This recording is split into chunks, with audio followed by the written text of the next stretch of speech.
All right, everybody, welcome to another episode of Simman Wrestling Podcast. This is episode 21. We have a very special guest on, Timmy Box. Timmy Box, dude, how you doing? Good. Thank you guys for having me. How are you guys doing? Warren, how are you doing? Dude, I am chilling. I think doing a little better than you. Brian's having a little internet connectivity issues, so he's going to be looking like an actual simulation. This is kind of scary, dude. This is like AI has joined the podcast. I don't like it. Yeah, this isn't actually me. It's just an artificial intelligence version of me. It's almost like making me react slower with how I talk. I need to stop looking at you. Yeah, well, so this is throwing me off because I have gallery view and dude, it's just everything's like a couple seconds behind and it's not streamlined. But if I sound okay, I mean, it's kind of just like the wrestling thing. I don't necessarily care too much about how I look, as long as the product's okay. Yeah, there you go. Yeah. So yeah. Well, anyways, man, Timmy, dude, glad to have you on. We kind of have a bunch of different questions. Just kind of want to get into just coaching a little bit, and then just a little bit about your competitive career, and then just some stuff that just happened to you recently. So we were talking a little bit before we started recording just about beach wrestling. The rules, I feel are pretty straightforward, but in terms of how we were talking about the ranking series, how that works and how you actually move on, that stuff I'm still a little bit confused about. So if you can kind of just in a nutshell, just talk about beach wrestling, the general rules, and then how does the advancement points work and things Sure. like that. Yeah. So first, let me start with the rules, right? Because you said they're straightforward. Now they're ridiculously straightforward, right? So a lot of people struggle. We just had some Sanford athletes go over and compete at the World Series, and they did good. But explaining the rules to these guys, right? Everybody thinks it's freestyle on your feet, but it's different, man. So feet to back exposure, there's no initiation, right? It does not matter who initiates the move, right? So if I throw you, so for example, the reason that I didn't make the semis in this last tournament, guy from Georgia offside headlocks a guy from France, right? Throws him, tosses him in a clean head pinch, basically, but he lands on his own back, right?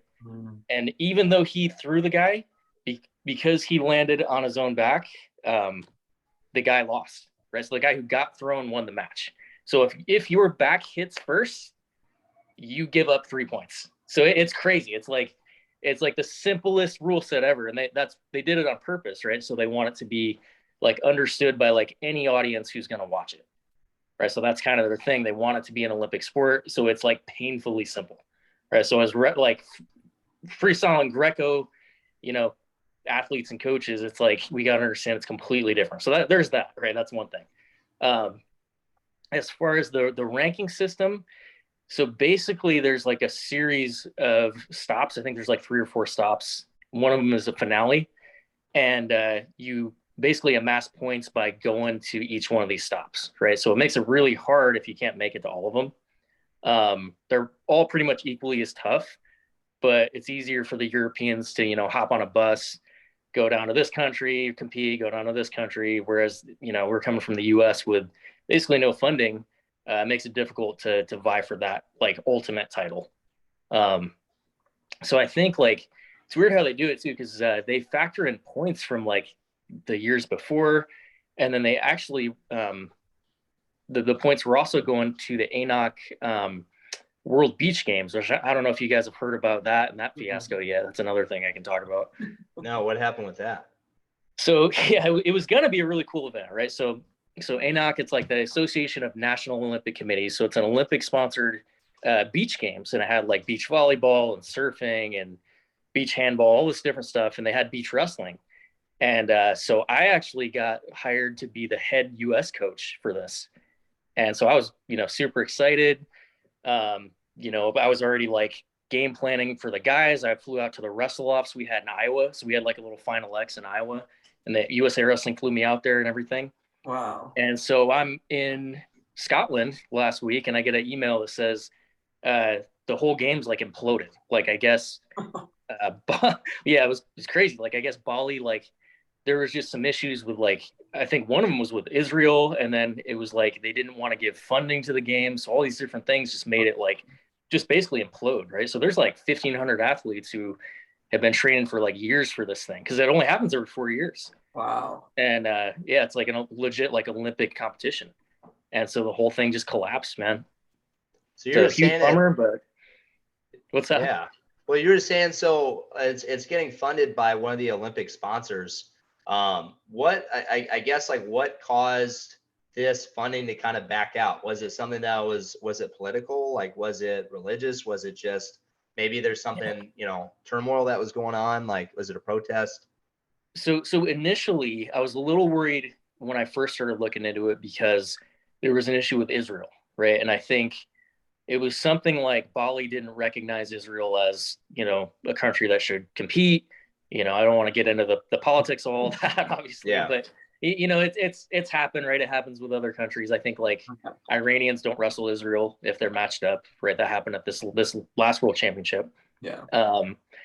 So that was a big issue. I don't think that's why it got canceled. I think it was something like the government didn't release funding that they needed or something. But I think the big issue was that they were having like bi-week, like meetings like every week on this event, right? Like the ANOC was. Yeah. And they didn't mention it.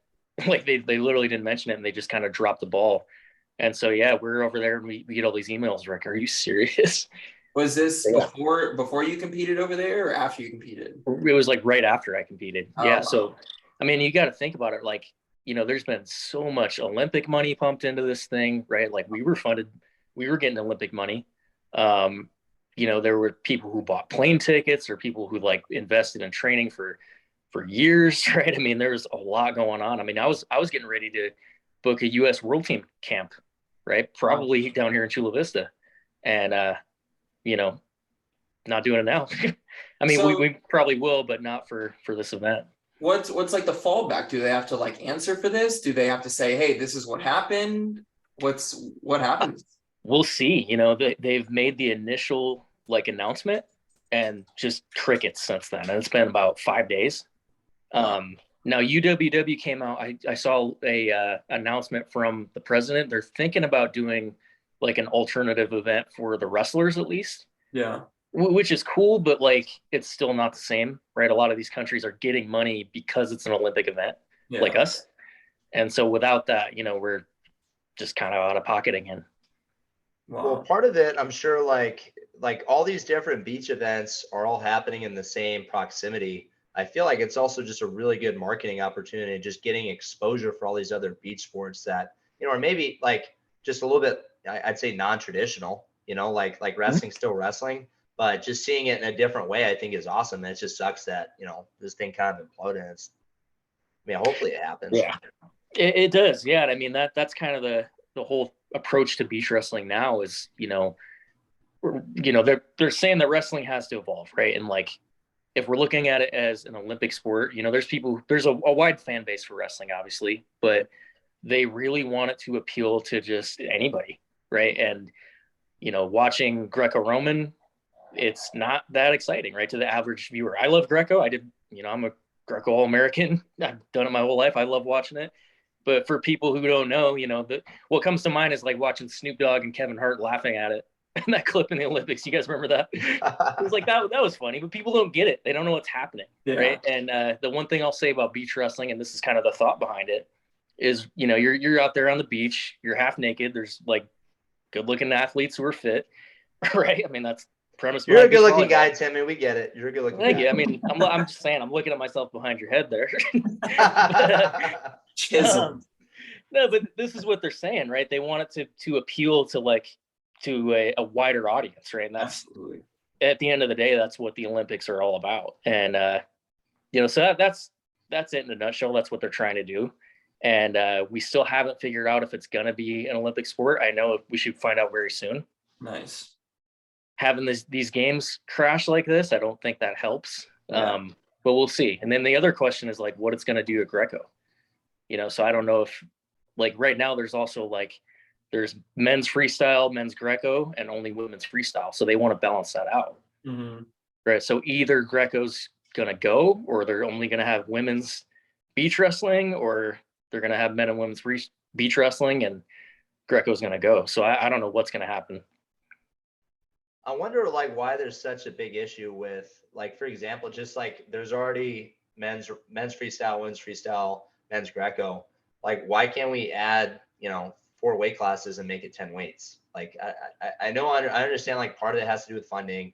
It's like when you want to add 4 weight classes for, for these other, for these events, I mean, you have to think about the amount of athletes that would have to come, possibly, rooms and just the logistics of everything. But I don't know. I don't know why there's like such a holdback, I guess, in terms of trying to really push for that. And I don't know. I guess I don't know too much about it to really talk about it, but I wish I did too. Yeah, to be honest, I don't know. It seems simple enough, right? Like, how hard would it be to add a few more weight classes? And yeah, it's painful, right? It's painful for, seeing guys like in our freestyle lineup who are going to have to sit the bench or wrestle each other off when it's like, oh man, it's like, how do we not have these weights, right? But it is what it is. Yeah. Go ahead, Oren. Yeah, no, I was just, what brought you to beach wrestling in the first place? Because honestly, man, go ahead. Yeah, no, because I have a guess, and I think it's because you were just living in Carlsbad, and somehow that and training, and you were training with Carlsbad, they were doing beach workouts occasionally. I'm guessing that's somehow how it happened, but tell us. Yeah, that's part of it. I had never done it before. Like, I knew it was kind of a thing, but I was like, I'll probably never try that, right? I'm like, I don't know who even does beach wrestling. It's kind of a random thing. But yeah, moved to Carlsbad. Still wasn't really thinking about it, but I saw Reese Humphrey on Flow Wrestling, and I'm like, that is dope. They were posting a bunch of clips, following him around, and just him going out there and doing it, and like me taking a closer look. I'm like, dude, this is dope. I want to go try that. So 100% seeing Reese Humphrey on Flow Wrestling. Yeah, which hey, credit to Reese. That's cool. Yeah, which was awesome. What's that? Yeah, have you guys have gotten to know each other through beach wrestling at all? I feel like the last games you guys competed together at the same time. Yeah, we wrestled the same year. We wrestled some of the same people, but we never were at the same World Series event. So he got a bronze, I think, that year. And then I went the same year. We both lost to the same guy. So I lost to, we lost to a dude named Semen Radulov from Ukraine, who's pretty tough. He beat Logan Stieber in freestyle, so the guy was legit. When I first read that guy's name, I thought it's like, that's a little inappropriate, but I guess you pronounce it differently, huh? I mean, country. that's how I'm saying it. Yeah. I won't spell it out for you guys, but that's why. So, okay. So how do you fit that into what you're also currently doing, which is head coach of the Palomar wrestling team? Yeah. We go out on the beach quite a bit, right? We've been out probably 10 times, and it's just fun. The guys love it. It's all takedowns. So it's like, you don't have to really be in that good of shape. The match is only 3 minutes, so we'll go up and down the lineup and wrestle full matches. And it's good because, even if they never wrestle beach wrestling, right, which majority probably won't, it's good just to like be limited in a rule set, right? Like I think it's good to wrestle Greco every once in a while, wrestle freestyle. Having to score on somebody without touching your knees, getting better at hand fighting, head blocking, it adds, some skill, right? And I've actually like seen a lot of improvement in a lot of our guys just being limited and having to wrestle in that way, right? Makes you better upper body, makes you better with snags, makes you better with pass bys. Having to defend with just your head and your hands, right? Because you can't really even sprawl. There's not really any sprawling in the sport. Yeah. So, we'll even do drills in the room. It's more commonly like a snag drill, right? But we call it beach wrestling drill. And, it's just another tool to help them have fun, help them learn. And, I just love it. I love the sport. And it just makes it fun, right? It's like anything you can do to have guys work hard, get after it, and have fun. I mean, why would you not? How have your guys taken to like you like competing and being like a little superstar in the sport? I think they like it. Yeah, they always talk about it, ask me questions and stuff, and I feel kind of bad. I had to turn it into training mode a little bit. Usually I'm in coach wrestling mode where dial back the intensity a little bit, but I had to take it to the guys a little bit, during the training. So, but they, they were super helpful. They drilled with me, got me ready. But yeah, I think they like it. I think they like that I'm out there competing as well. And I think it helps them because they know that I understand what it's like to compete and getting in that mindset and taking a loss, right? I just lost a match, right? And, it just, I think, makes me a little more human to them. Mm-hmm. Yeah. And I think in turn, kind of making you a little bit more relatable. And plus, Yeah. while you're training, it's like you're kind of leading from the front too, like you're doing, I'm sure, a lot of the lifts with them. You're wrestling every day, I'm sure, with them too. And I think, like, just from my perspective, like I came in as a true freshman, and you were, I think, in your redshirt junior year. I was looking up to you, man. Like I was looking up to you, and I had brunch with Ian today. Ian says what's up to you guys. Love you. But yeah, like that whole class. I mean, I looked up to you guys so much. So it's like whatever you guys were doing, like I was trying to do the same thing. But with at like the junior college level, you don't really have a lot of like older guys, right? Because you're only really there 2 to 3 years and then you transfer out. Yep. So I guess to kind of supplement that, like, you're the older guy that everybody looks up to.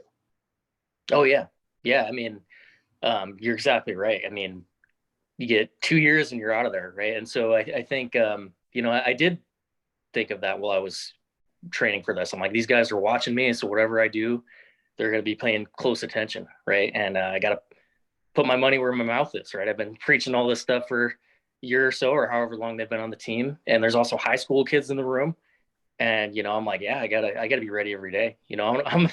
I'm 30, so I'm hurting, I'm banged up, and, I'm in there, I'm drilling hard. Right. Like I was training my ass off to get ready for this thing. And, I think they saw that. I don't think a lot of them have seen that level of drilling, but yeah, I mean, just trying to show like, hey, like, and like throughout the process, being vocal about like what I'm going through, right? Like, guys, I'm not feeling great today, but I'm still here.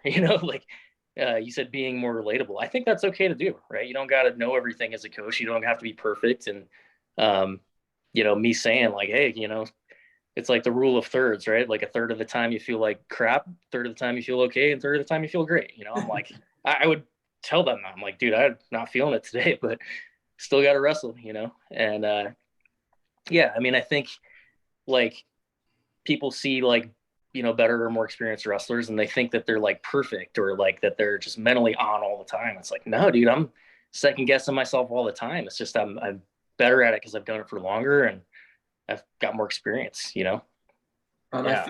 I feel like that's what you bring to coaching, is like, it's not only your experience, but it's how you present your experience. Like that was one great example. Like you show them, this is how a D1 plus world team member trains. And like for them, fresh out of high school, they might not have had the grades for D1, maybe not the skills for D1, whatever it was, but they're seeing you and they're like, holy crap, this dude's trucking. And like, this is the guy that's yelling at me every day. So not only does it like give them extra like motivation to do better, but now like they trust you. And they'll listen to you. And so you're sitting in their corner and they're going to listen to you at practice. They're going to listen to you on the mat. But I mean, I just think it's great to like develop wrestlers. And I think it's cool that you're doing that at the Palomar Wrestling Room, because I think you're changing that program through and through with what you're doing there. Yeah, I'm trying. And, I think part of it too is, not being like too proud to go out and learn more. Right. That's another reason why I did this whole thing. I hate feeling like I'm doing the same thing over and over again. Right. And I think as a coach, you got to challenge yourself, and whether it's going out and competing, or like, getting ready for this. I even went out to Northern Colorado for a week, and I was lucky enough to stay in Troy Nickerson's house, where he had me in his basement for a week. And, I was just like rapid firing questions at this dude on the drive to and from the school, and, asking all the other coaches stuff. And, it was like, I was there to train for myself. Right. But also just to like pick these guys' brains. Right. I mean, how did you get Andrew Ramirez to become a dominant national champ a year after him not placing, right? Like what happened? And, got a lot of insights from that, talking to Alira's, like, what was the difference? Right. So, me just going and doing that trip, right. I mean, that has made me a better coach and better person. And, I think all these experiences, like, you just got to be open to what they can give you and try to give it back as best as I can, Where do you think that mentality comes from? Because I feel like, especially in this sport, I see a lot of coaches that don't necessarily really have that kind of belief. And I think at some level, like, you have to have this ultimate confidence where you have to believe in yourself and trust what you're doing. And I think maybe just sometimes it's like, coaches think if you have to be so focused on a goal. If you start maybe looking around, like, on the outside, it kind of distracts you. But it just sounds like, you have just embraced this philosophy of openness. And I feel like, just from hearing what you're talking about, like, you've grown so much through this process. Where do you think that philosophy comes from? Yeah, that's a good question. Probably from my parents, to be honest. Yeah. Just always, always questioning, always trying to learn from people. Just not thinking that I know everything. I never want to be that guy, right? I mean, I never want to be the coach that, like, oh yeah, my process works, right? Because, like, 2 years from now, it might not work, right? So, I don't know. I just think it's my nature, or maybe the way I was raised. I don't know, man.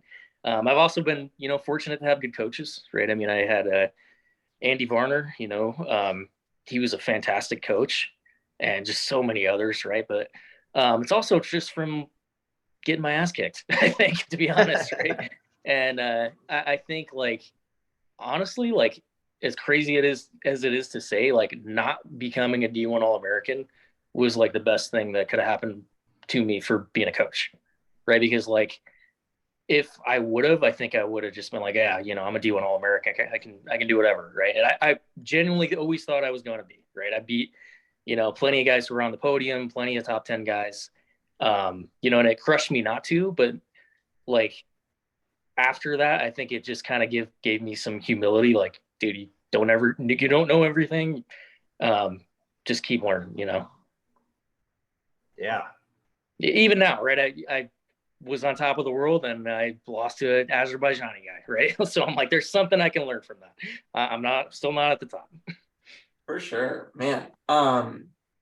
That is, I love talking to you, Timmy, because you dive deep into things and you get deep into, like, your philosophy and how your philosophy kind of, like, has, like, transitioned over the years and has been affected and things like that.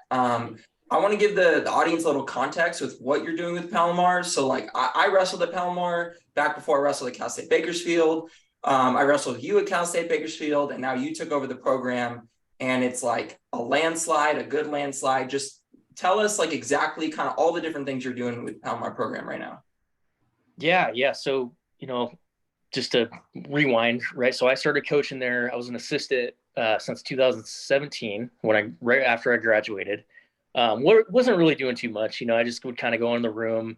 Like, I would coach the guys, but I wouldn't really go to the tournaments or anything. I didn't even know, like, who we were competing against or what the tournaments were or anything. I just wanted to help the guys get better. I'm like, whatever, I don't want the credit or whatever. Like, I just want to help these guys. So coached there as a volunteer assistant for a few years. COVID happens. The old coach, Coach Barrios, steps down, and he's like, hey, man, like, this job's going to be open. Encourage you to apply. And, applied, got it. Was very lucky too. And basically inherited a room with, like, 7 guys. I think there was, like, 1 returner, and like, it literally just an empty wrestling room, right? Like, no leads to go off of. Had a decent first year, right?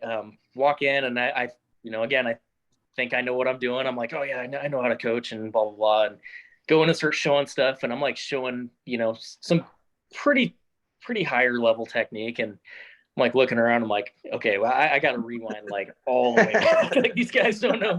These guys need to learn to sprawl first, right? That said, it was such a great group of guys, and they got better so quickly. And I think, to put it into context, how far we've come, I think, like, we started at dead last, right? I remember going to the Santa Ana tournament, and we were out of their second round. I think everybody lost every match. We were back on the road like an hour and a half after weigh-ins. And after that, just kept getting better and better, gaining on these guys. And we were able to get up to, like, I think top 10, maybe 11th or 10th. Fast forward to the next year. So this is probably about a year later, we were ranked top 5. Just had some other guys come in, just kept getting better and better, climbed a little bit. And, we're kind of hanging around that top 5 pretty much all year. And I think we had a good shot to do it, but we had our team captain got hurt right at the end. So that took some points off the board, but we were still able to get 3rd at both the dual meet championship and the regional championship, which we were not supposed to get 3rd at either one. So our guys showed up on game day, which was good. But yeah, as far as everything else, we started a club. So we're getting local kids in the room, high school, and, having a few of our guys help coach that, which is nice. Also had a women's program start, and slowly gaining steam there at a state champ this year. Oh, wow. And just trying to, keep gradually improving this thing as much as we can. And sorry, my daughter's screaming back there. Oh, you're good. Yeah, and again, it's nothing, it's just slowly trying to make everything better culture wise, got some new wrestling mats on the way, get some more, and I think it just all builds on itself. It's like, there's nothing you can really do to change everything in one night, but just like wrestling, you just look at what things can be improved with the resources that you have. And that's it, just trying to do my best there. That's it's huge because Palomar College is the only college wrestling in San Diego. So, and for people who don't know, San Diego has a huge wrestling community, and it's dominated by Pally wrestling, but in general, it's a very committed and devoted wrestling community. Yeah. And I saw that kind of as I went through that community, and then I went to Palomar, and it's like, this is where a lot of these kids end up. A lot of these kids don't get a lot of exposure to a lot of these bigger schools. So we end up going to Palomar. And that's kind of what ends up stacking the team. And the Palomar coach would always be at the Masters tournaments and the other local tournaments and stuff like that. But there's been community around there, but I think you finally have brought it together to it's actually a functioning working community. You've got the different programs at different levels. And I think it's really cool to see, especially as an alumni, but it's cool to see a friend doing that. Cause you're killing it, you're crushing it, you're a college coach, and it's cool to see where the program is going to go. So I'm excited. Well, thank you, man. I appreciate that. We're trying, it's again, so many different things that I've been trying to push out there to just slowly help grow this thing. And, doing camps, just showing my face different places, offering the wrestling room 2 days a week. And then really just trying to connect with these coaches and athletes, man. I had multiple coaches this year tell me oh, Palomar has a wrestling program. And I'm like, yeah, for the past 60 years, they've had a program. How do you guys not know this? And I'm like, okay, yeah. So what do I got to do to change that? I think a big thing that's been a help to me is just getting social media out there, and I think that's one thing that not a lot of coaches do. And I hope the other coaches, even our league, do the same thing, is just pushing social media. A lot of people push back against it, I think, because they don't like it, or it's it's got a lot of negatives, right? But think of it this way: I just told you guys that I got into beach wrestling because I saw Reese Humphrey do it, right? So yeah, I really believe that it just is so important nowadays, right? There's something I was reading, and it was talking about the attention economy, right? And how our economy quite literally is based on how we're able to capture people's attention as a commodity, right? And we know that everybody's eyes are glued to the screen, and if you want somebody to come wrestle for you, how are you going to get their attention? What are you offering them?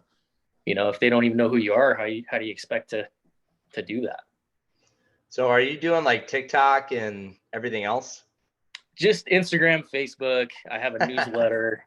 Yeah, I haven't. I'm a hypocrite because I haven't got on TikTok yet. Hey, soon enough, we'll see you dancing across the screen, doing all this stuff. Yeah, hitting the gritty in the wrestling room. But yeah, I keep my own going, and it's kind of awkward because I think I'm a pretty introverted person, and I've kind of grown my own Instagram a little bit just to try to get stuff out there. And it was actually from talking to Reese Humphrey a little bit, right? And those guys are big on just put stuff out there. Just if you want to get more people invested in what you're doing, just post stuff, just put stuff out there, right? So they're right. It's actually made a big difference. But Well, that's good. You have like the Palomar. I don't know if you've been doing the posts for them. I mean, that's how I keep up. I keep up with social media, but it's like practice. Like you don't have to put your face directly out there, but you get to kind of see what works, what doesn't, what gets like engagement, what doesn't. And then when you put your stuff out there, kind of test it out. But are you going to start releasing kind of like some beach wrestling content? A little bit here and there. I mean, nothing special, but I think it's just good to have like a bunch of different ways for people to see it, right? I mean, if you're like marketing like a business, for example, you want to have a bunch of different channels that people might stumble onto, right? So like I've had a bunch of recruits find Palomar through mine. I've had a bunch, follow or find it through hashtags that I posted on the Palomar page, right? Or we also have the North County Wrestling Club. There's people who want to wrestle at Palomar because they find that. Right. So like I think covering your bases, so to speak, I think if you're trying to like put a lot out there, that's important. I actually had a guy from like Uzbekistan reach out and he wanted to he's like an Olympic silver or a junior Olympic silver. He's like a European champ. He's like, yeah, I want to wrestle at Palomar. And so I actually talked to Beksad Abdurrahmanov, the guy who beat Jordan Burroughs at the Olympics. Yeah. He was like his boy. And he wanted to go here, but we just couldn't really make it happen with, we don't have scholarships or anything. Oh, yeah. So, dude, that would be crazy. It shows the reach you can have online, Dude, that would be tight if you just start pulling in all these international guys. It would, but I don't think, it's hard to make that happen, Yeah, they can't get in-state tuition. Yeah, you'd have to just invite them into your home, but yeah, well, let's do a trip to Dagestan. We'll pile them all into a plane. Yep. We'll start a wrestling team or a fight school. It doesn't matter. Either way, they're gonna be good. We'll start wrestle ball as a sport at Palomar. Wrestle ball. Yeah. Is that basketball sport? Yep. They like take the jersey off and go up and soup the guy.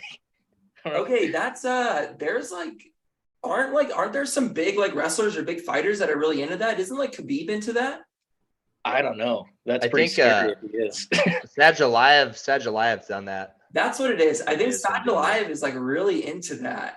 And like I think a lot of those Russian wrestlers, and I think they think it's super fun and they're really good at it probably too. Oh yeah. Well, I mean, they just insert MMA and wrestling into like every possible thing. There's like MMA and phone booths. There's like 4-on-4 MMA. Guys in full night armor. They do. Oh yeah, they do like the 3-on-3 MMA or the 3-on-1 or whatever. Yeah, obstacle course MMA. I've seen that. They're crazy over there. Oh my god, that's funny. Hey, I saw this interview that you did. I think it was a couple months ago. It got posted on YouTube. But I think it might have been right after the girls' state championship. But I think one of the things that you kind of talked about, I heard the word recovery at one point. Just talking about like keeping people healthy. As somebody that kind of went through, obviously some pretty major injuries yourself as a competitor, and then now as a coach, and obviously you're older now, but you're still competing. When you hear that word recovery and you use it, like what kind of comes to mind, and how do you implement recovery in both your training, I guess, as well as your coaching? Yeah, I think it's something that is so important that just really gets overlooked, right? I mean, if you're so beat up that you can't even function, you can't focus on what you're doing, I just think it's kind of pointless, right? And we have to be tough as wrestlers, but I think you also just have to use your brain, right? So like, for example, in my training for this event, right? I mean, I was wrestling with like a 220-pound guy. Probably shouldn't have out on the beach, but I wanted to get that heavy hand fight that I know I was going to feel, right? I mean, even these guys weigh 70 kilos, they feel friggin' heavy, right? I've wrestled Reese Humphrey. The dude feels like he's hitting you with cement blocks, right? And so I had that heavy guy out on the beach and took a shot on him, and he tried to chest wrap me and whip me over, and blew out a disc in my neck, right? And I couldn't feel my friggin' hand for like, a week, 2 weeks. And I think in a lot of programs that I've been in the past, they would have just told me like, just, be tough, go through it, grind it out.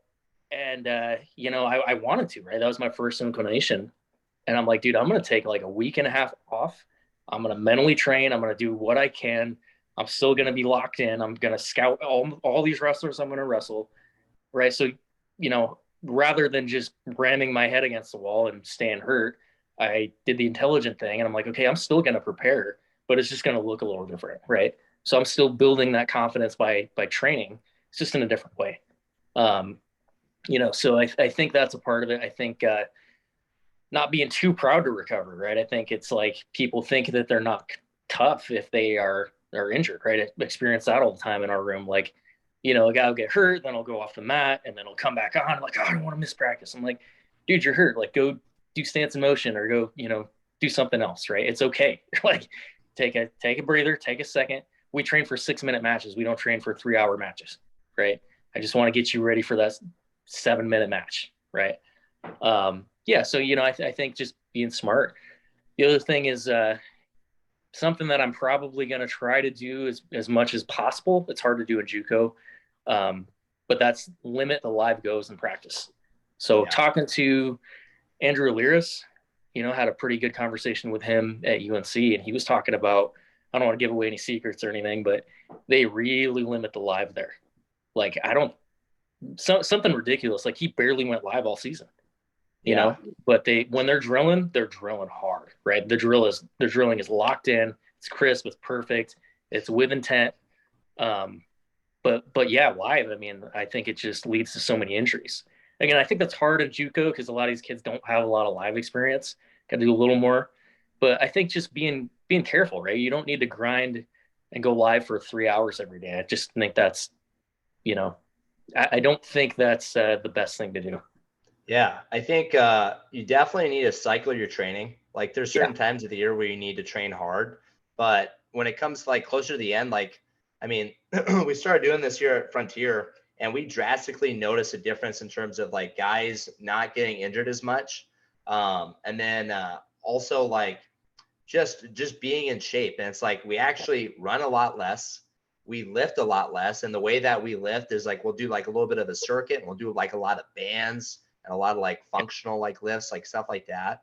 I feel like just the trend of training, like, I mean, obviously Penn State is kind of like the model that I think a lot of people are kind of paying attention to.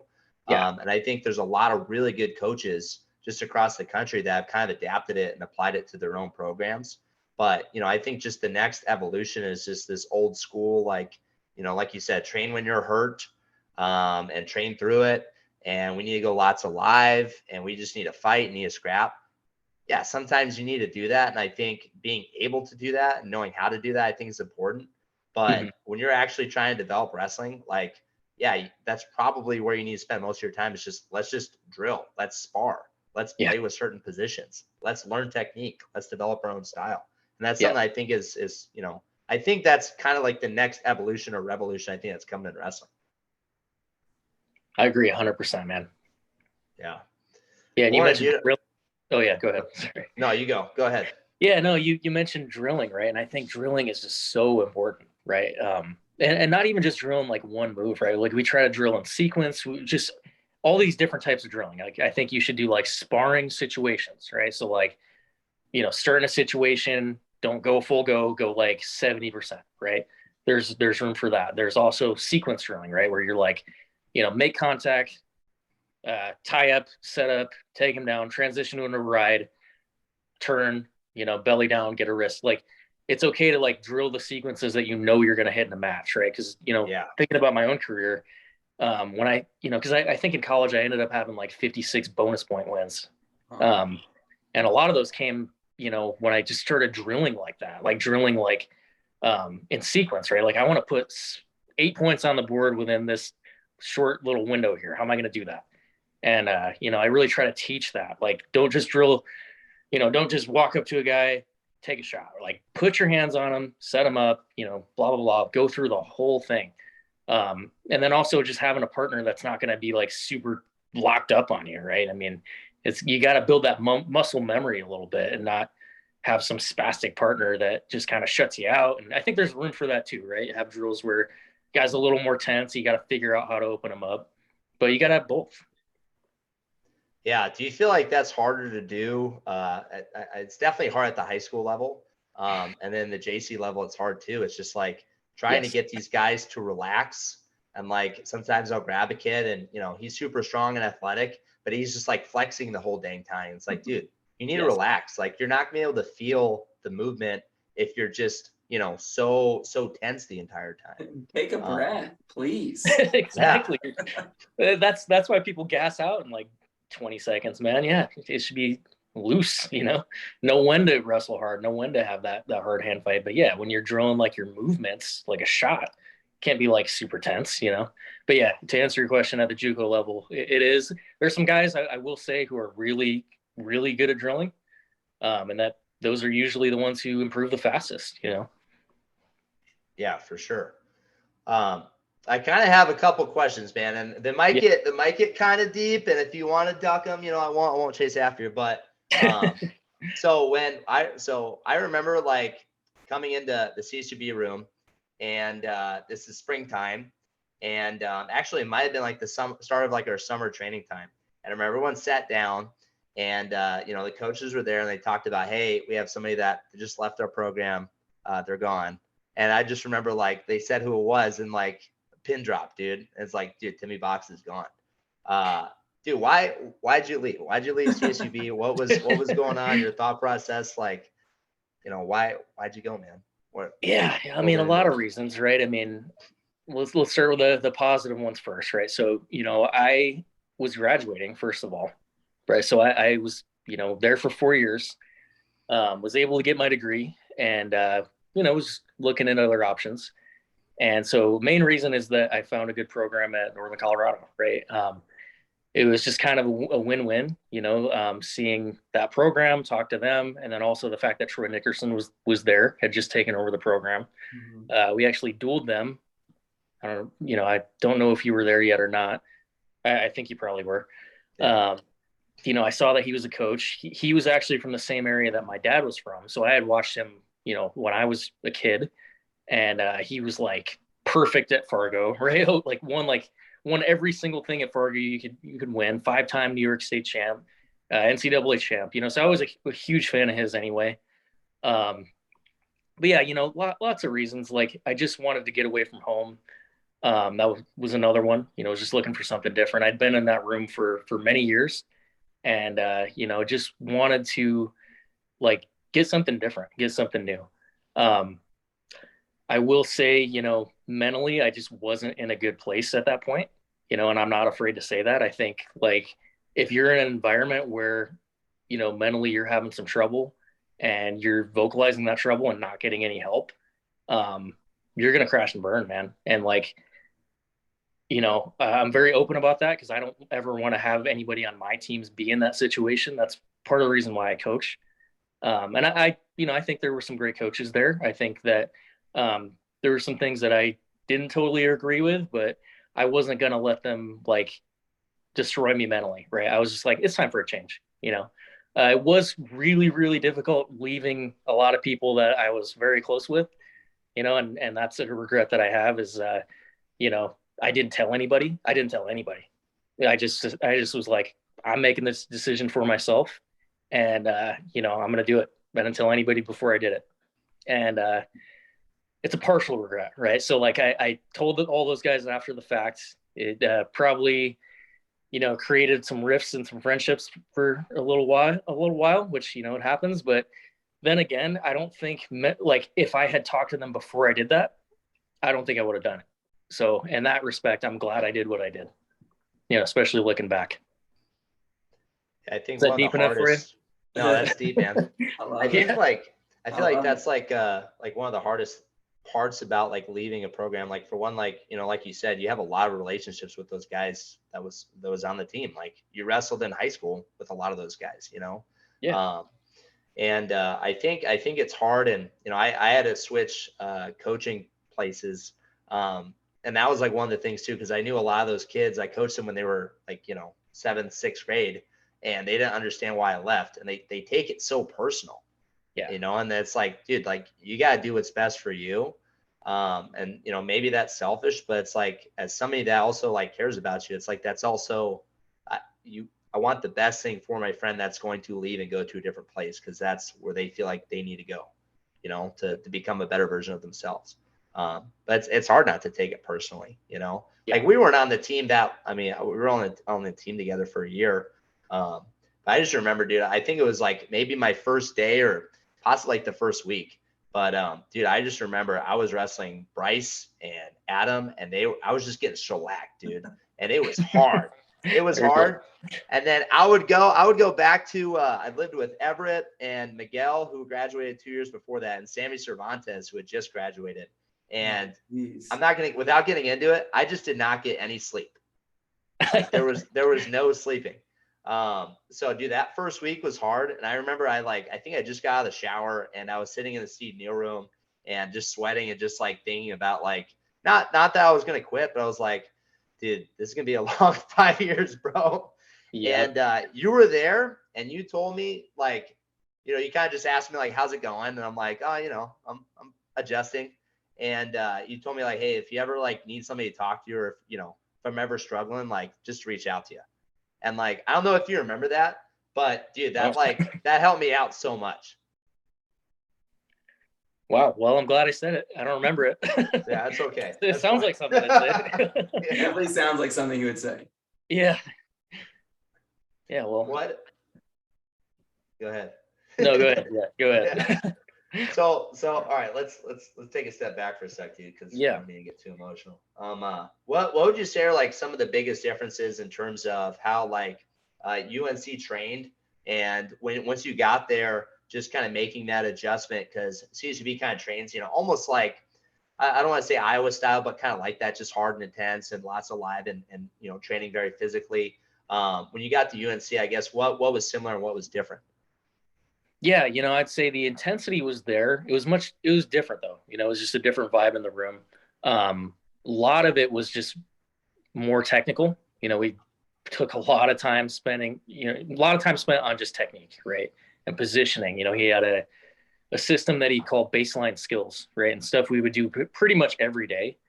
Stuff that I do at Palomar still, you know, just drilled it into our brains. Like, this is our baseline technique. And if you watch guys like Alira's wrestle, like that little front headlock, cut the corner, cradle, roll through pin. You know, he added the roll through, cradle, and pin, but that fake snap, roll corner, that's just the training that they did every day, right? And go back and watch the stuff that I did on the beach, right? You know, especially the first time, it was just all UNC stuff, right? So I think they just really made it a point.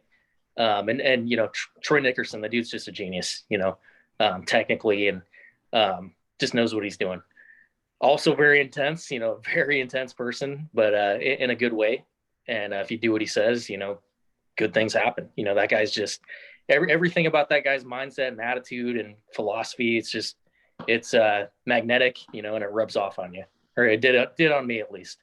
Other things were, you know, we didn't really run nearly as much, you know, as we did like some sprints. We did a lot of sprints, and we would do, you know, a lot of like super intense bike workouts, but they were always shorter, right? We would do like treadmill sprinting.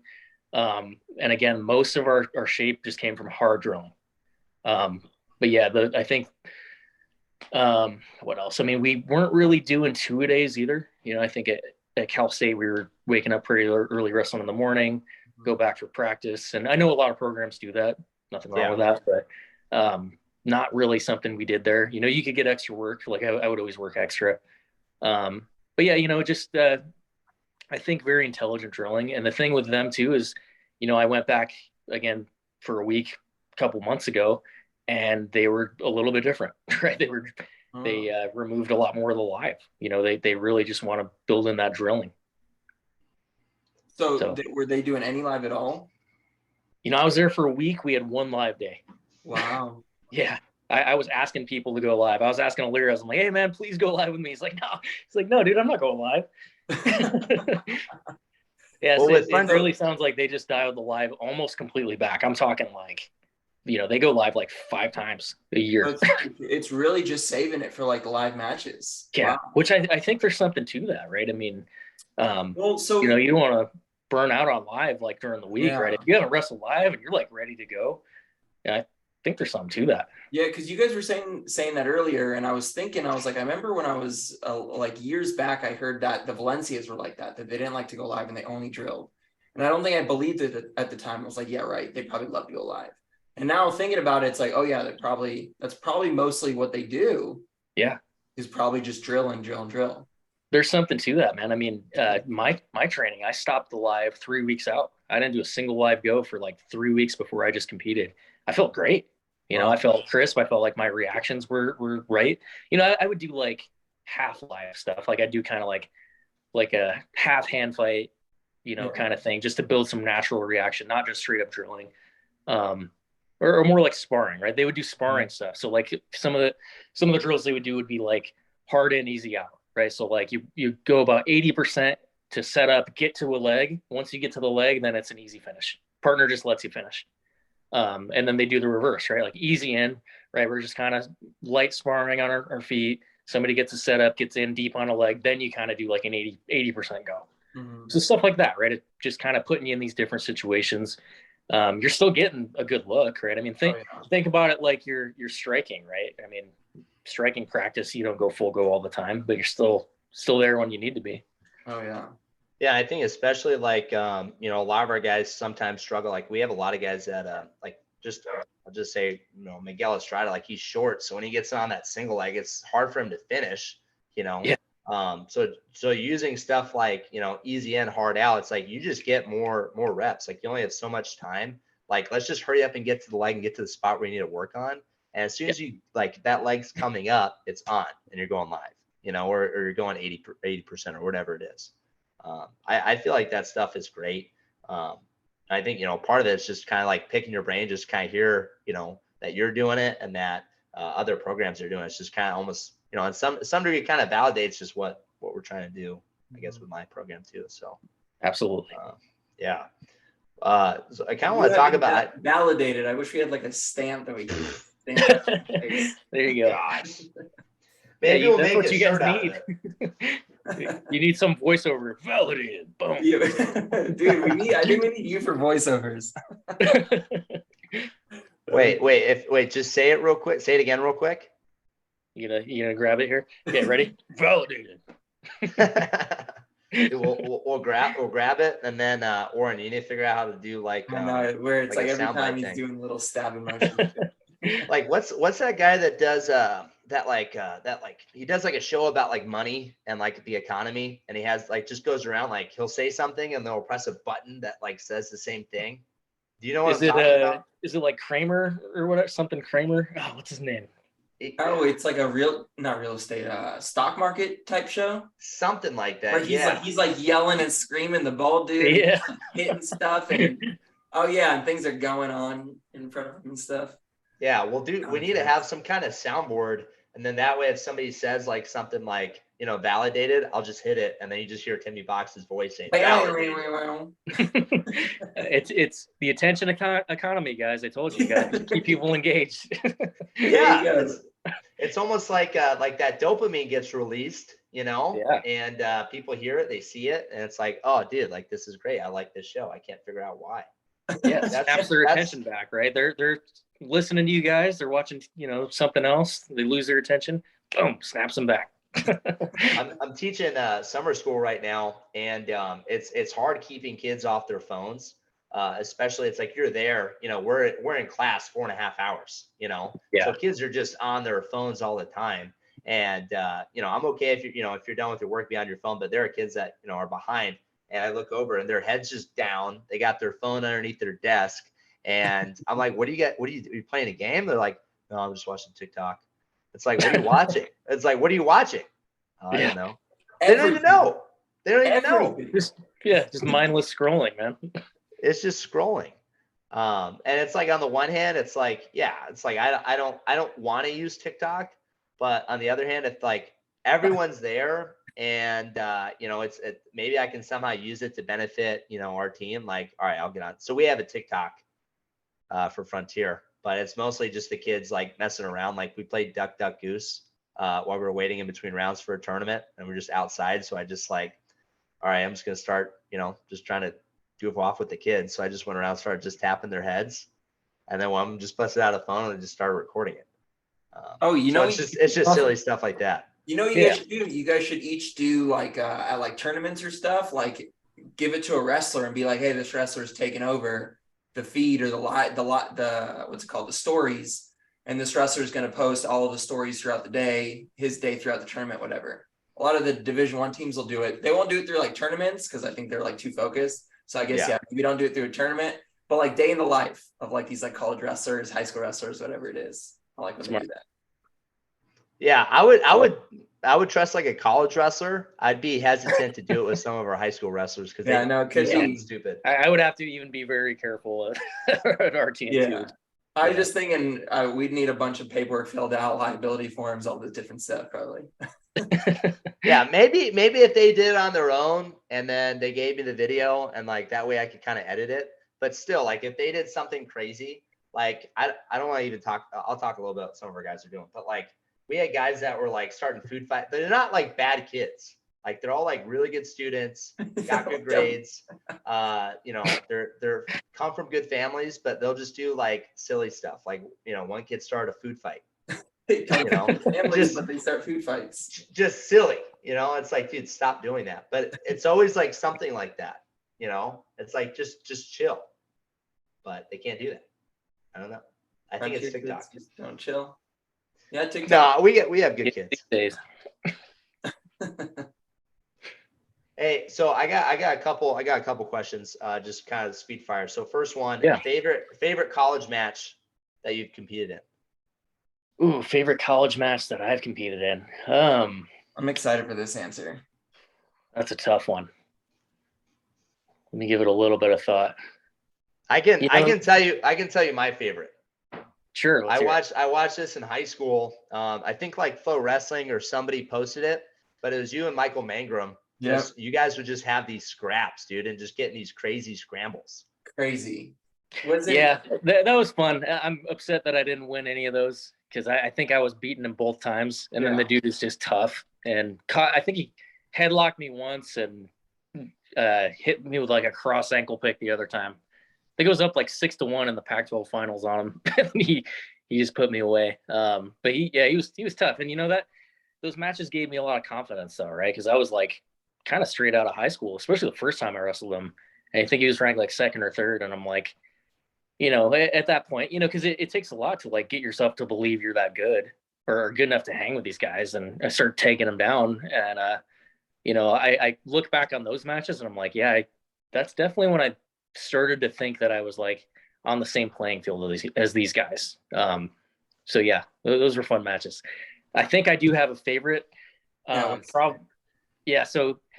the Big 12s, my junior year, I wrestled a dude. What was his name? I'm blanking on his name. Kid from Wyoming. Had a mullet, mustache. Not Meredith. No, I wrestled Meredith too, but not Meredith. It was not Montori Bridges. No, not Montori. He was smaller. What was his name? Yeah, he was a white kid with a mustache and a mullet. He was tough. Not like Volk or anything like that, right? It's not Volk. Volk came. No, this kid was tough. He was always ranked like around 20 or so. Probably higher than that at some point, but we just had an absolute brawl, right? I still have the clips of the match, and like we just were, you know, it was one of those matches where like all our technique just seemed to kind of go out the window. And it was like, you know, he took me down, he slammed me on my head, and then I took him down, you know, then we got into it a little bit, pushed me on the edge. He actually roll through, Grand-Breed me, picked me up and just flung me back and like dropped me on my head. And then I hit him in the head. The ref penalized me. It was just one of those fun matches where like, you know, it was just, we were both trying to get in the semis, right? It was the Big 12 quarters. And I ended up winning on riding time. It was like 16-15 and just barely beat this guy. But yeah, oh man, it was such a fun match. I'm looking it up. Oh man, that's gonna bug me. What is the guy's name? You're sure he's from Wyoming? Yes. 141. This was at 149. This is the 1 year I went 149. Okay. Jared Jensen. No. Cole Mendenhall. Cole Mendenhall. That's him. There he is. Yep. Timmy Box wins 15-14 decision. Jeez. Yeah. And the end of the match too, I still have the clip somewhere, but he's just like jumping all over the place, trying to, you know, just freaking out, trying to score. This guy was just relentless. He was a beast. Dude, Timmy always had these like magic moments at tournaments. Mangrum was always like highlights with you. And then I remember, was it Nevinger from Cornell? That was like one of my first college matches. Yeah, that was in CKLB. Vegas in the quarters. Brian, we knew how good Timmy was. I knew how good he was out of high school, but like they're all out of high school. So like we're like, okay, like they're as good as we know they are at the moment. And then like Bryce is going out doing his thing, but Timmy is going out and smacking huge names, like Mangrum included, Nevinger included, and like tossing them on their heads. Like if flow wrestling was more prominent back then, Timmy would have had so many highlights, so many like behind the dirts of like what he was doing. And we were like, whoa, and like Pac-12 finals, all of it. Like none of it was a surprise towards the end of the year. We were like, yeah, of course, you were better than Mangrum. It's just he got you like in those moments. But you were very fun to watch. Always. Thank you, man. I appreciate that. Explosive was the word I like to use. Yeah. I got another question. Favorite tournament to compete in? One high school, one college tournament, and then you can go one national, international tournament, but you can't say any postseason or like championships. Okay, so start with high school. I was gonna say Virginia Beach because that was always a good one. I always wrestled well there. Trying to think. For high school, man, I guess Temecula was always a fun one. I never won the damn thing, but I think that was a cool presentation. You know, it was cool having the finals there. That was always a fun one. College, I would say the Cliff Keen, Las Vegas. I had a couple good tournaments there, made the podium a few times. I think it was just ran well. It's a cool venue, and there's a lot of good teams. So yeah, probably the Cliff Keen. International, I mean, I gotta say going to Ukraine, that was pretty wild.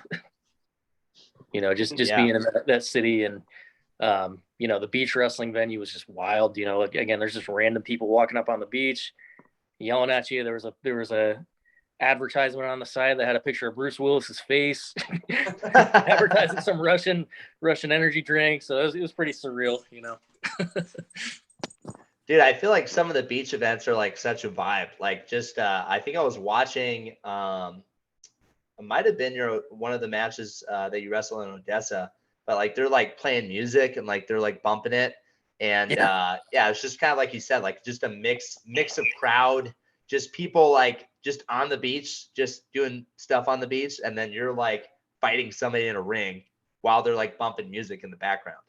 Oh yeah. It's a completely different feel, right? It's still wrestling. It's, you know, it's still very much international wrestling, right? These guys are tough, but you know, the vibe is way different, right? I mean, even warming up to go out there, it's like these guys are in good spirits, are joking around. You know, it's so dang hot out there. You barely even need to warm up, right? It's like, I don't think I warmed up at all. I just walked out there and wrestled. You know, most of the matches last like a minute and a half. So you know, get 2 takedowns or 3 takedowns and you're done.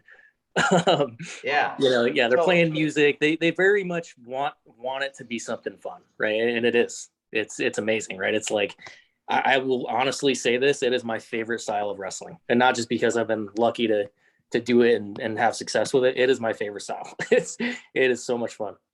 So do you get sunburned pretty easily? I do. Yeah, man. I was dying out there in France. You can't use any sunblock. Like you can't use any sunblock, right? No, I don't want to be all slimy, you know. And if there was an award for the whitest dude out there, I had to have won that award. No. There's no excuse. I live in San Diego. So your brother didn't wrestle then. Yeah. Yeah, he's one pacey dude. I'm just kidding, Anthony. I'm just kidding. I love you. Well, I think it's literally in the rule books, like you can't have any like kind of foreign substance on your skin. Yeah, no, I don't think so. I didn't even think about that. Like you're on the beach, dude. I would get burned alive. I get such bad. I'm sitting under my umbrella. I'm gonna bring my umbrella and I'm sitting under it the whole time. Oh yeah, but you can't wrestle with that. No, so they were hiding. Or they had like these canopies all over, right? Because UWW sets up this big, massive thing.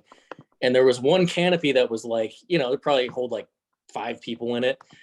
And, you know, it's right next to like the area where you go in the other canopy and then you go right out to the ring to wrestle. Mm-hmm. And dude, I was hiding in that thing. Like I would get right off the ring go straight back in there and just claim my spot. I'm like, I can't be outside.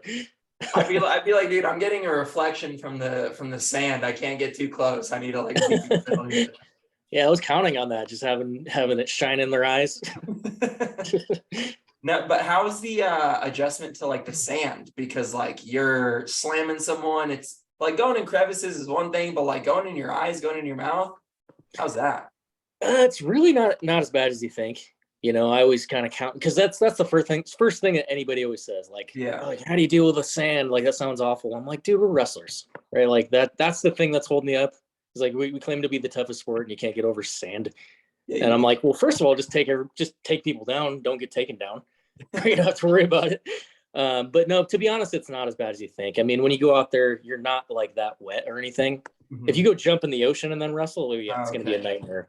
But you know, if you go out there dry, it's not bad at all. I mean, I got a little bit of sand in my eyes, but dude, it's like I didn't even think about it. Yeah, you're just pushing through. Yeah, I mean, it's just, you know, it just doesn't really even matter. There is a picture where I was wrestling that Azerbaijani, and his face is just like completely in the sand. It's pretty funny. But yeah, just don't get taken down. Yeah, no, that's clear and simple. Yeah, which honestly, I actually, that's one crazy stat I can say. I've never been taken down in international beach wrestling. Really? I've never given up a single takedown.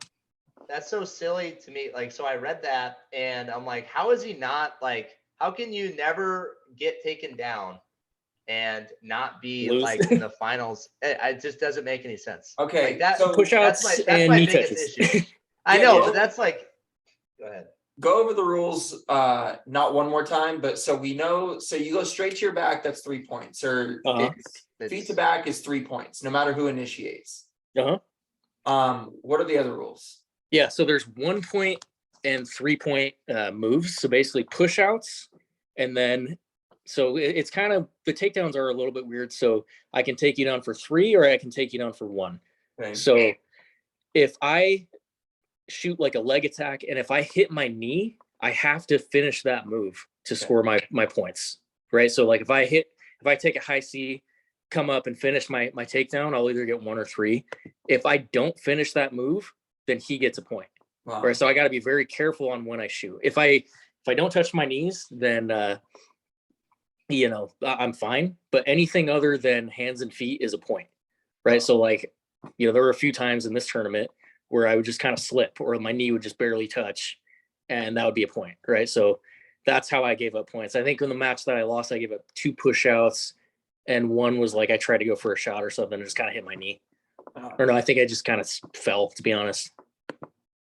I feel like with that kind of rule set, there's got to be a lot of gamesmanship where it's almost becomes like sumo wrestling. Like you're trying to keep everything tight. Or maybe more like, I guess, sumo wrestling and Greco, but just trying to slowly like push the guy towards the edge, make him do something stupid, and then either trying to, you know, hold him and you know, make sure he goes out of bounds, or trying to redirect him or something. But dude, I don't know. I would get too frustrated. Oh yeah, no, I mean, like it's the hitting the knee thing.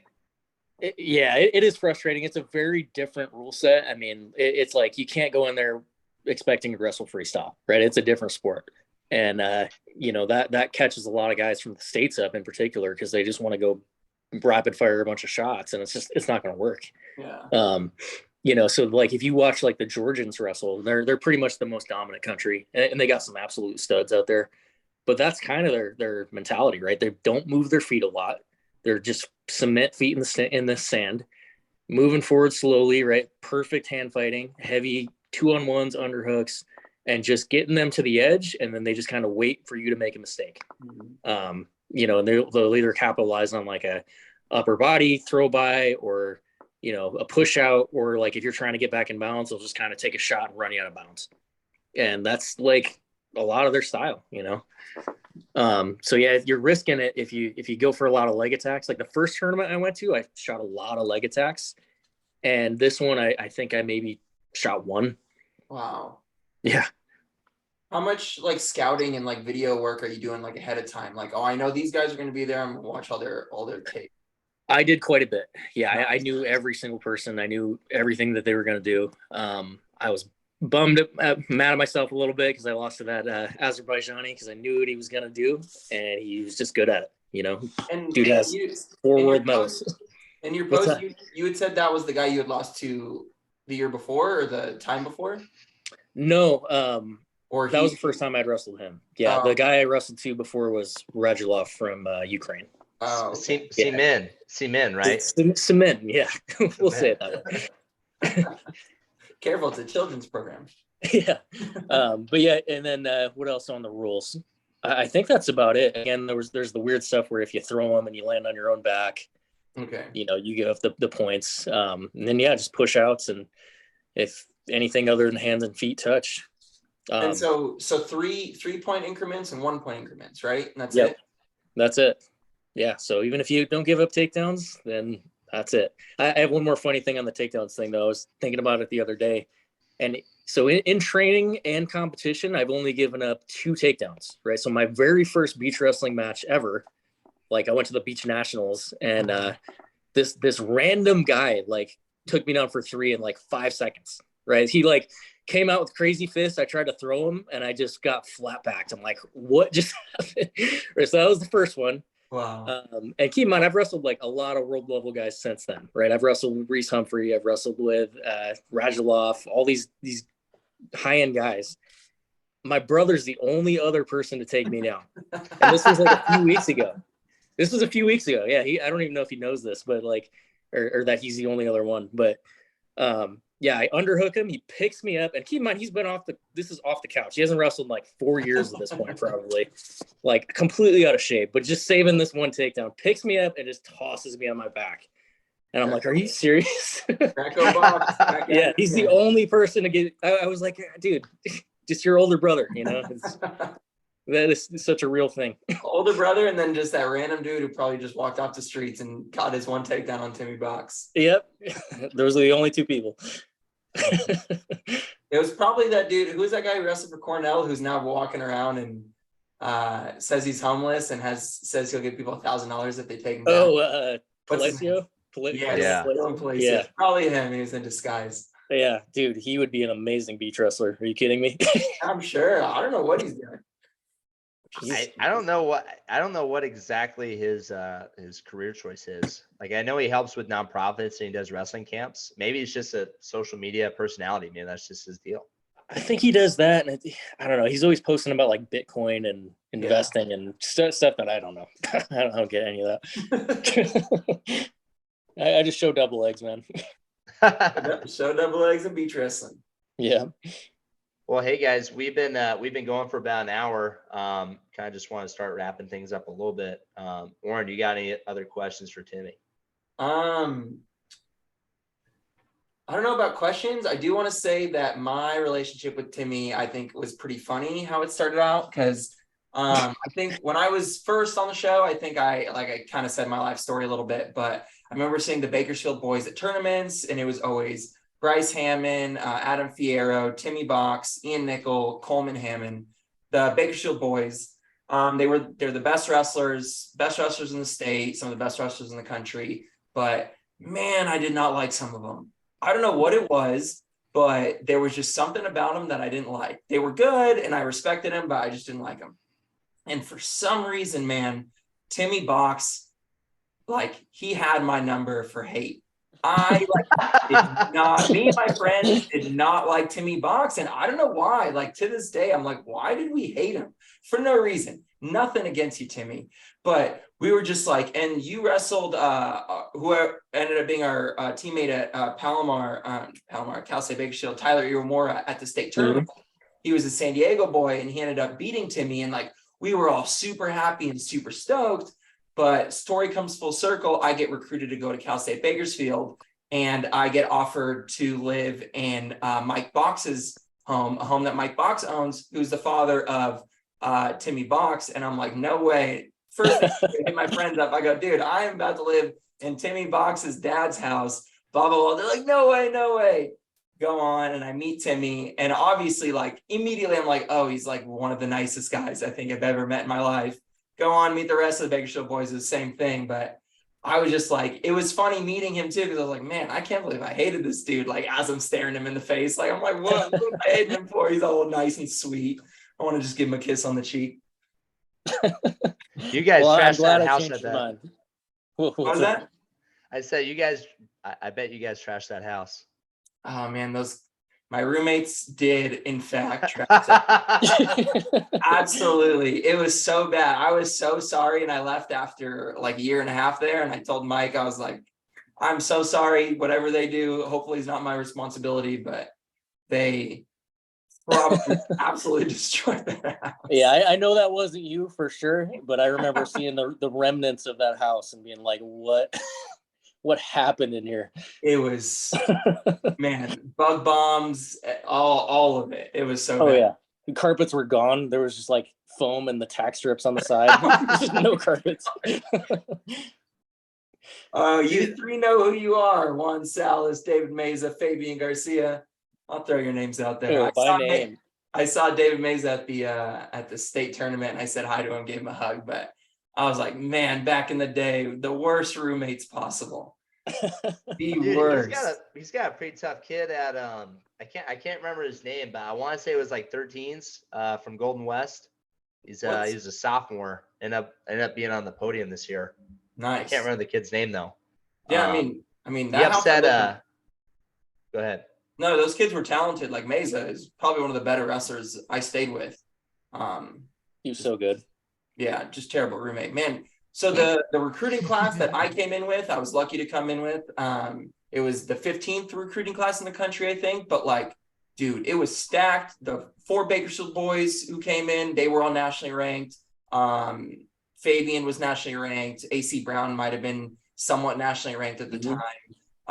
Nick Cano, I still think could be a big name. I see him on social media. He's in the fight game. I think he could do well for himself, but man, people couldn't get it, like, not socially together, I guess academically together, professionally together, and to keep it together. But man, we had a solid team. And so like going back to like when Timmy left, it's like Timmy put his time in.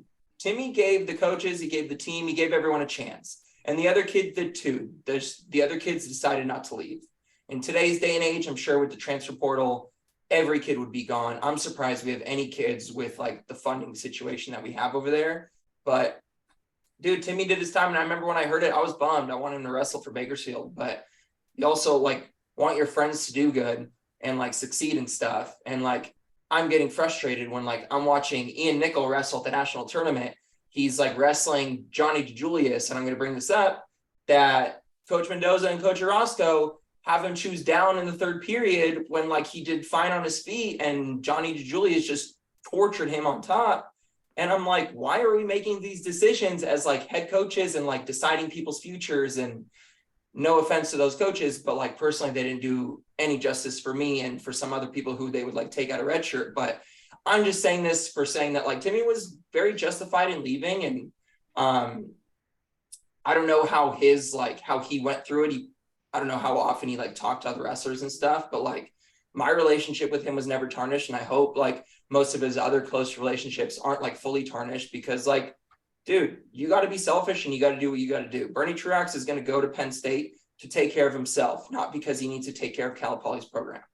Mm-hmm. It wasn't Timmy's responsibility to take care of Cal State, and he didn't. And I didn't blame him for it. I'm sure the coaches did, but the coaches also affected all of us in the ways that they did. So. Sure. Yeah. And it wasn't something I decided on a whim, right? It wasn't something that I took lightly. It really messed with me for a long time, and it's like, I still think I made the right decision. Again, I think, first of all, I was a kid still, right? Like, Absolutely. We're talking, I'm 30 years old now, this is when I was 21. So back then, again, I didn't have I just knew that something wasn't right. I had the opportunity to go leave and go try something new.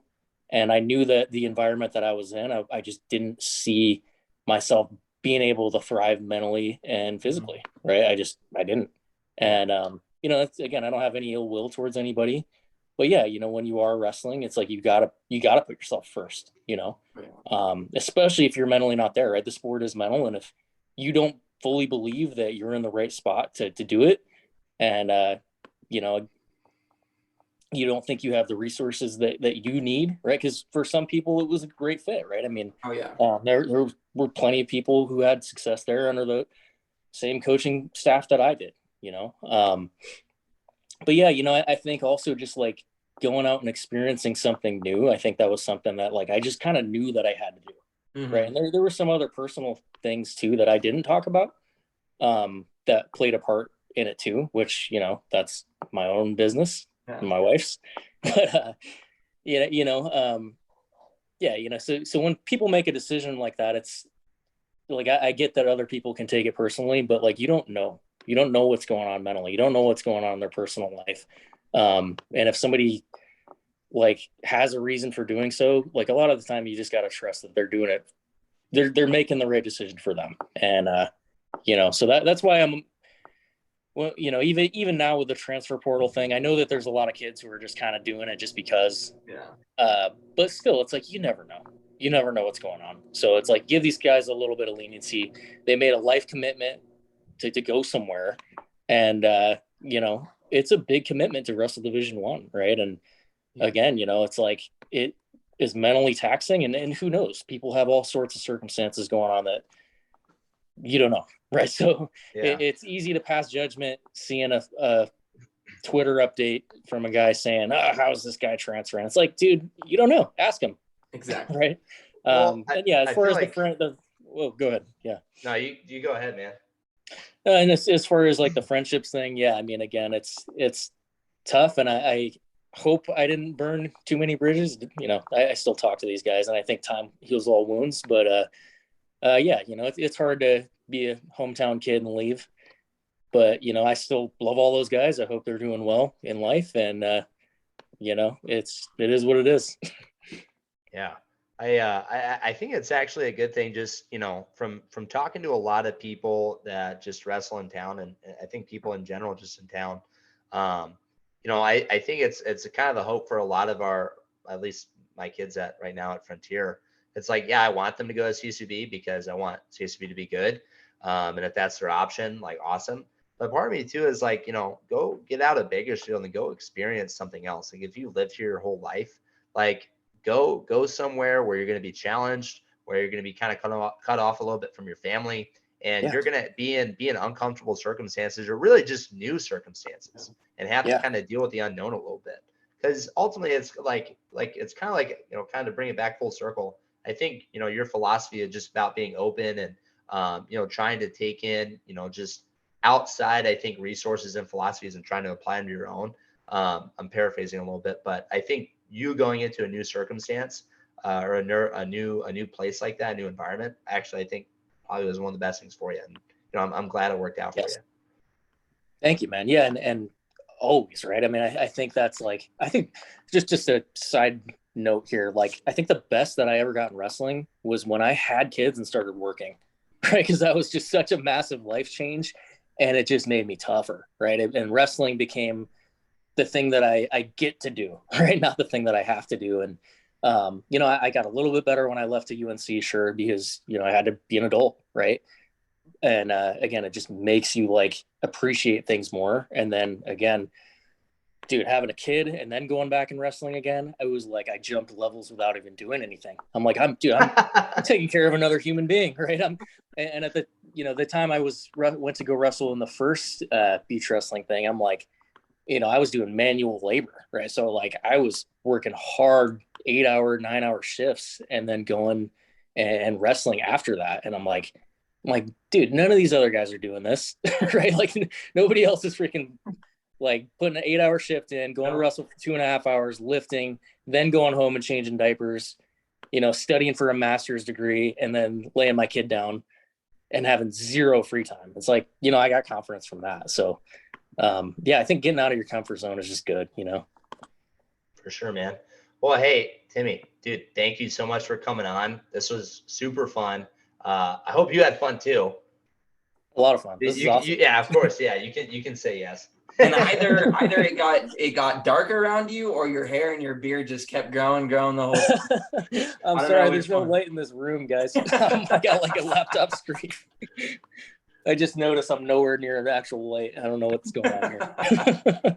No, your face is lit up perfectly. No, thanks for joining, man. It was really, really cool to talk to you and kind of pick your brain a little bit. Thanks again for having me, guys. So yeah, so what? Just where do we follow you? Like, what's your Instagram? What's your Twitter? You know, what's next for Palomar? Yeah, camps. What's going on? Yeah, shoot. So my Instagram is TimmyBox_. Took me a second to remember that. You can also follow Palomar College Wrestling. I think there's an old Palomar account too, so don't follow the one. If there's one that has the post that cut off in like 2017, probably don't follow that one. It's like Palomar College Wrestling. And then yeah, you know, we're practicing all summer. I'm doing a few camps, so I'm doing the Poway camp. I'm doing a few other camps here and there, and then I'm actually trying to organize the U.S. World Team camp for beach wrestling. Still, we're still going to try to get that together.